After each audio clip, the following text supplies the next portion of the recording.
RooCode now has two new experimental features, which I took a look at today. I'm going to share my first impressions on it. Hopefully, get you excited about some of this stuff because I think they're very promising. And secondly, maybe you give some feedback to hopefully help make it improved over time. And if you want to make improvements to it, it is an open source project. Feel free to go to GitHub and contribute. The very first is codebase indexing. Now, I've been following this for a while. I actually saw this probably a few weeks back as a PR that Daniel LXS had done, or a branch. I can't remember if it's a PR or a branch at that point. And he put a lot of work into this, and I'm very thankful that he contributed what he did here. So what this allows you to do is basically index your entire code base. You use either OpenAI or Ollama. Everything gets stored into codryt, and ultimately you then have access to a new tool called codebase_search. We'll go through all the specifics of that here in a minute. And the second feature is going to be context condensing. This is something that I've come to really like in Claude Code, and it's something that Klein has had for a little bit now. But there's two different versions of this. There's auto condensing, and then you can actually trigger it. I'm more of a trigger it when I want to type person, so that's ultimately what I've been doing with this. And the quality of that has seemed pretty good. So let's jump into this and take a look at what these features actually are. So first off, if you're familiar with the new UI with RooCode, they've made a ton of significant improvements. So if you go into settings, they now have this experimental area that you can go to. And the 2 points that I'm pointing to here, the two options that I'm pointing to here are enable codebase indexing and automatically trigger intelligent context condensing. Let's start with the enable codebase indexing, because that is the one that I think I am the most excited about. And as you can see in the settings here, I actually used Ollama with the Nomic embed text embedder, the model, and I just have that running locally. I also have codryt running locally as well too, so this is purely local embedding, which to me is very exciting. And on the right side here, I'm showing Claude Code just to kind of indicate, like, they have this compact command that you run. That is something that's incredibly useful when you want to continue on the conversation but lower the context window. And we'll get into some of the specifics of that, but that's really what the condensing tool is in RooCode now. Okay, so to set this up, it's actually not that difficult. So you go to this link here that I have at the top of the page, but you do need Docker Desktop, or you can run a cloud-based version of codryt. I actually ran the local one, Docker Desktop. You just pull down the image, you run it, it just worked automatically for me. I didn't have to do any configuring. Then you basically need to configure OpenAI or Ollama. I tested both work totally fine. Enable, and then you sit and wait. There is a little bit I want to talk about how long it takes. It's actually fairly quick, but there are some times in the UI where it sits and looks like it's not doing anything, but you just need to be patient on it. So this picture that I have here is of codryt running. So you can kind of see RooCode actually doing stuff with it as it's writing to and reading from the vector database there. Now, this is my biggest thing that I want to call out is when you enable it, don't just expect it to work like Augment Code. Augment Code does a great job of calling the context engine ahead of time to gather that context as it gets going. What I found is you really need to tell RooCode to use codebase search. So for example, if I ask the question, can you tell me where email generation occurs? It basically goes and searches through my files. It looks at the names of the files that it's given, finds some that might be relevant, which actually is not a bad way to do it, reads them, or it'll actually just search through the entire code base. So over time, I'm hoping that this will improve, but I've actually debated making a new mode, and I actually started doing this to where it will go and gather context using codebase search ahead of time when a question is not known. But I still had trouble getting codebase search to actually fire off consistently there. Now on this one, you can see here that as soon as I add using codebase search, tell me blah, blah, blah, whatever the question is, immediately it hits the codebase search tool. And you can see that right here on the screen. So we've got the switch organization, change organization, select organization, and it found 50 results. And each of those are going to be scored. And ultimately, it does a really good job answering the question. Now, using local embedding works just as good as OpenAI's for my test. So I did basically identical test with OpenAI, and I did the same test with this Nomic embed text. Did not have time to test all the embed models, but these work really, really well. And I'm currently just using the local one because I found no difference in like the quality. So no reason for me to go and pay for OpenAI to embed my code or have to send it up to their server in any way. Like I'll just use that here locally on my computer. So you can see the task that I gave it here using the tool codebase search, find me where basic authorization is defined. It found 50 results. It ended up searching a little bit more. It searched a little bit more. It ultimately did find an answer. So I did find that it needed to do like a couple iterations to get to the answer for some of the things that I asked it here. And you still need to prompt it to use the tool, no matter how you reword it. Now, one of you may comment below and say, hey, no, just word it this way and it'll work. I couldn't find a way to talk to it. So I would say, help me figure this out, or find, or search. And it typically would not do it unless I told it to use the tool. So for example, in this one, I said, help me figure out where I should implement a new tool for briefchat.ts.view. It started using search directory for briefchat.ts.view, where in theory, I would have thought that it would go and grab some context around tool calls because I have stuff related to that, or briefchat itself and how it uses tools. But no, I could not get it to just fire off the codebase search tool without me really specifically prompting it. I also ran devstrel, which if you saw my last video, I used that. You can see here I've got it in ask mode. And again, I'm using local embedding. I asked it some questions here, and it did a great job. So the original task was that one that I showed before, which is help me figure out where I should implement it. I then followed up and said, hey, go use codebase_search tool, and it did it. It worked great, and it gave me a great answer, all with the local setup that I've got here. Devstrel really is the first model that I am starting to use on a daily basis just for free AI. And it's not free because I have to pay the electricity and for the hardware, but it is basically paid for and free, in my opinion. The other thing I wanted to do was do an Augment Code versus RooCode. Now, in this particular one, I'm running devstrel on the left, and I'm using Augment Code on the right. Notice on the left, I have basically the same prompt in both. But on the left, I have to tell it, you have access to codebase search, use it. And on the right, I don't have to do that. One thing about chat mode in Augment Code I don't quite get is I think it's calling its context engine without telling you. Because I don't really get the box that pops up that says context mode, context engine lookup that you do in agent mode. But in this particular case, the answer to this was much better from Augment Code. Now, the RooCode version with devstrel, mind you, because that's the big difference here, was good at the beginning, and then it started failing.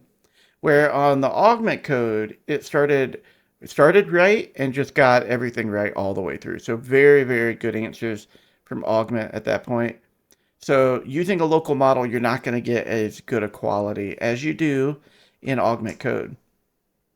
Now, on the Claude 4 side, if I'm using that in RooCode, which is the same model that they're using in Augment Code, although I think chat mode still might be using a different model, I'd need to verify that. But either way, they're both Claude models.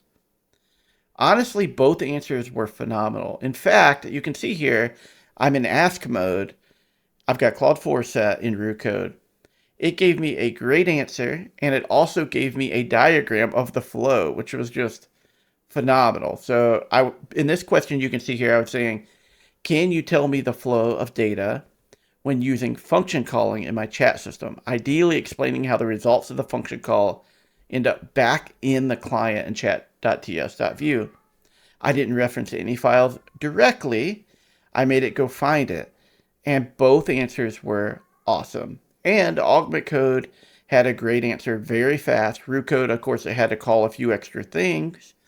But at 23 cents, I was able to get the good answer. If I didn't know the answer to this and I was coming into this new code base, I would have found incredibly, incredibly valuable. So just another example of that. It actually goes on to give me a flow summary. So I love this about RooCode. Ask mode seems like have come a long way because I've been away from RooCode or just sporadically in RooCode for stuff over the last few days because I've been, or maybe the last couple of weeks actually, because I've been so down into the Claude code world. But this ask mode in general is something that I haven't used in probably a few weeks now, maybe a month even. And this seems like such a really good answer. And I don't know if this is RooCode or a combination of RooCode with Claude 4, but it's very impressed with this. The code it gave me was right. The flow diagrams it gave me was right.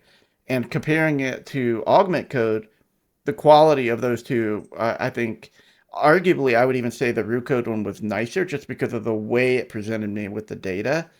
And I really enjoyed having the diagrams because I asked it to tell me the flow of data. It knew to diagram that out. I thought that was a very, very nice touch. Now, here's another test where actually RooCode beat Augment Code. And this I can't quite understand because I would imagine Augment Code should have this data, should be able to do this. But basically the question here is I just want the APIs that allow access with a certain role. And RooCode's answer here, significantly better. It nailed, I would say, 90% of the APIs. There were two that I had found that were missing, but it got pretty much all of them.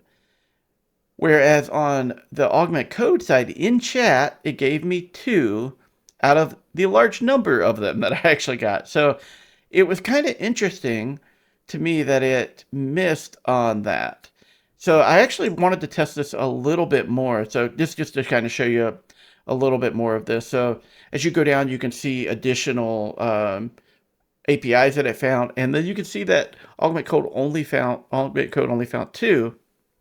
Very odd, but I did want to test this a little bit more. And I just want to kind of point out, again, in this particular one, there is no context engine that it's actually, that I can tell that it's using. Because I asked it, can you use the context engine to look up others? It says, I'll use the context engine to search for more APIs.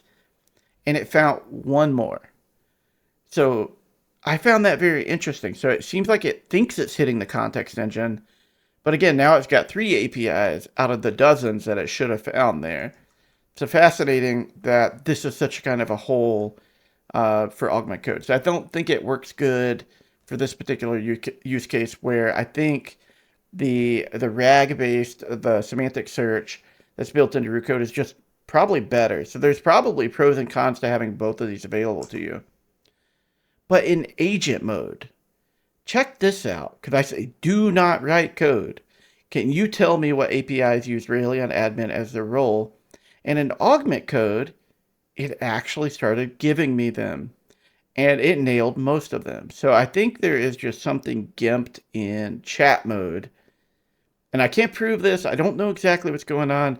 But notice that Augment Context Engine box there. So I think if you were to compare this output with that of RooCode's, Augment Code was significantly faster at returning, is very quick at lookup, but I think both are relatively close in the output quality here. But I did find it odd that chat mode is so missing context based on the tests that I've been doing here. And this isn't the only one. This is just the one I want to show that's probably the worst that I saw, but I saw this time and time again today. But it's not all perfect. I do think a few minor things need to improve. And again, if you want to make contributions to this, you should check out the GitHub repository and help out the team because they have just been crushing it and pushing forward AI-assisted coding hardcore. This is something that I don't think should be that hard, but I do think there should be a per code base indexing option. For example, once I turn this on in one code base, I assumed I would need to go turn it on in another. But when I went to that other code base, it just started auto indexing. But what if I didn't want that code base to index? So just calling that out, that I do think you need to be a little bit, it needs to be a little bit more like Augment, where you kind of decide per code base, per really folder, per repository, however you want to put it, whether you're going to do code base indexing or not. So a minor thing, but I do think it's a kind of important, especially if you are using a cloud-based version of Qdrant, which I assume that's how you say it, Qdrant, because you may not want certain things like indexed up there. And the UI feedback, while I think it's decent, there were several times, especially the very first time that I enabled it, where it sat there with no feedback, wasn't moving. It basically was just kind of frozen. So I was like, maybe I'm a little too click happy. So I was clicking in and out of stuff, trying to get it to work. And then eventually it updated to indexing. And then during indexing, sometimes it'll hang a really long time on a particular number. So you wonder if it's crashed or not. So just something to call out. Like ideally, we could do some sort of additional feedback there so you know something's happening, whether it's an animation or something. Because I really did think it failed the first time I set it up. But it was actually working. I was just being a little bit impatient. And for File Watcher, I do love that they do this because they've got a file watcher starting after your code base is indexed, but I have no clue, and maybe there is somewhere, but I don't have a clue on if that's working or not. So I think long term we're going to need to have like a file viewer to be able to see what files have been indexed, when they've been indexed. I know that seems like a lot of work, but we need some sort of indication that when we are making changes that it is being updated. I even tried like having this open and like changing some files and saving it and see if it would actually show me that it's indexing again. It did not, so just something to call out there. So I think that would be kind of a nice improvement. I would also really prefer if they did LM Studio support because I know a lot of people are big fans of Olama. I'm not as much of a big fan of Olama. I think it's fine, but I actually prefer the configurability of LM Studio. Olama just, it's a little bit more painful to set up and change like default temperatures and top K values and all of that stuff. So context window sizes, any of that stuff gets a little bit harder to manage in Olama. It's not impossible, but LM Studio just honestly makes it so darn nice. So ideally, adding that in, and I don't think it would be that hard. That might be even something, if I had the time, I would just go in and help do a PR for. Then let's talk a little bit about this new condensing tool. This icon actually confused me at first because I saw this before I read the release announcements. And because that icon, it does make sense now that I understand the context of it. And you do hover over it and see, I think it says intelligently condensing context. And it's really nice, actually. And on average, what I found is that it'll about half your context window. So here's one test I did. I actually ran it up to 53,000 context. This is with Devstrel, so you can see the 128.0K context window. I actually only have 100, but LM Studio is not great at giving you that feedback via the API. But you can see I'm using my local miscellaneous model, which is currently Devstrel. And I did which condensing, if you have it configured by your auto or default, I'm trying to remember that. You can basically say for condensing, I want to use this particular model or just use the one you currently have active. I'm just using the one I currently have active. But it takes it about half, 53,247 to 23,869. Pretty amazing, honestly, when I'm thinking about local models, because those are going to be limited in how much context I can get. So I start getting up to 50, 60,000, boom, squash it back down. I then even started asking it questions about some of the things I had talked to it about in the past. And it knew relatively well what it had done. So I thought that was actually nice. So it didn't lose a lot of context that it actually had built up. And here is another one where we didn't get quite half, and this one's actually using Anthropic. So that means it used the Claude 4 model, and also used Claude 4 to condense here.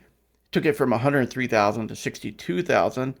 And again, I asked it questions on what basically what we had been talking about, what improvements it thought I should still do, and it still had a lot of that context in.